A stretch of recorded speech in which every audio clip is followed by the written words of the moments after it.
கடவுள் வந்து வரம் கொடுத்தாரு. ஊரே கஷ்டப்பட்டு தலைவிரி குளமா இருக்காங்க, பஞ்சம். மீன் பிடிக்க போகணும்னு சொல்லி அந்த ஊர் மக்கள் எல்லாம் ஆத்துல போயிருக்காங்க. கடவுள் தேவதை வந்து ஏன் இவ்வளவு கஷ்டப்படுறீங்க, ஏதாச்சும் கேட்டு சந்தோஷமா இருக்க வேண்டிய பாப்போம். ஆளுக்கு ஏதாச்சும் வரம் கொடுக்குறேன் கேட்டு சந்தோஷமா இருங்க. ஒருத்தனை கூப்பிட்டு உனக்கு என்ன வேணும், நான் அமெரிக்கா நாட்டுல போய் பெரிய கோடீஸ்வரனா வாழணும், போ பறந்து ஓடிட்டான்.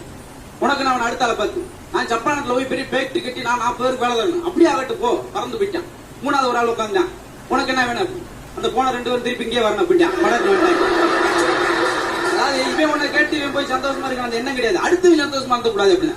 படக்கு நம்ம வீட்டுல கரண்ட் போயிடுச்சுன்னா ஓடி பக்கத்துக்குள்ள பாட்டு வாங்க, அங்கே இல்ல அப்பா அங்கே பார்த்து பயந்து போய் கிடந்து. இப்படி அந்த குறிய மனப்பான்மையா இருக்கு.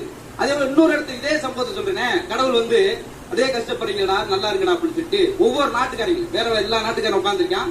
கடவுள் என்ன வேணுமோ சந்தோஷமா இருக்கா. முதல்வர் வந்து உனக்கு என்ன வேணும், எனக்கு தங்கம் வேணும் அப்படின்னா. தங்கம்மா, கடவுள் அப்படி ஆள்காட்டி விரல் நீட்டி ஒரு பாறாங்கல் கிடைச்சு அதை அப்படி நீட்டினாரு. அந்த கல்லு தங்கம் ஆயிடுச்சு. தூக்கி கொடுக்குன்னு ஓடிட்டான் சந்தோஷமா. போ அடுத்த நாட்டுக்கு ரஷ்யா நாட்டுக்காரன் கூப்பிட்டு உனக்கு என்ன வேணும், எனக்கு வயிறு வேணும். உங்களுக்கு டேபிள் சேர்லாம் கிடைச்சு அதை இதே மாதிரி விரல் நீட்டி அந்த டேபிள் சேரோட விரல் நீட்டினாரு. அது வைரம் ஆயிடுச்சு.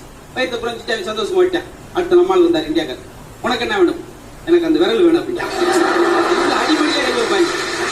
என்னைக்கு கொஞ்சமா வாங்குறது, நம்ம மொத்தத்தை வாங்கிட்டு போனோம்னா நம்ம வாட்டுக்கு சம்பாதிச்சுக்கலாம்னு சொல்லி ரொம்ப டெக்னிக்கலா யோசிக்கிறது நம்மள மாதிரி யோசிக்கவே முடியாது. புதுசா யோசிப்பாங்க. நான் ரொம்ப ஆச்சரியப்படுறது, இப்பெல்லாம் நீங்க நல்லா சிரிக்கிறனால பேச முடியும். சில மேடையில பாத்தீங்கன்னா கொடூரமா இருக்கும். என்னை ஒரு ஊருக்கு பேச கூட்டு போயிட்டு அந்த ஊர் பஞ்சாயத்து தலைவர் இவர்தான் மதுரை முத்து ரொம்ப நகைச்சுவா பேசுவார் சொல்லி மேல ஏத்தி விட்டுட்டு, இப்ப இவர் நகைச்சுவா பேசுவார். எவனாவது சிரிக்கிறது, விசில் அடிக்கிறது, கையில தோழி வச்சீங்க, உங்களை சிரிச்சு கண்களை வீட்டு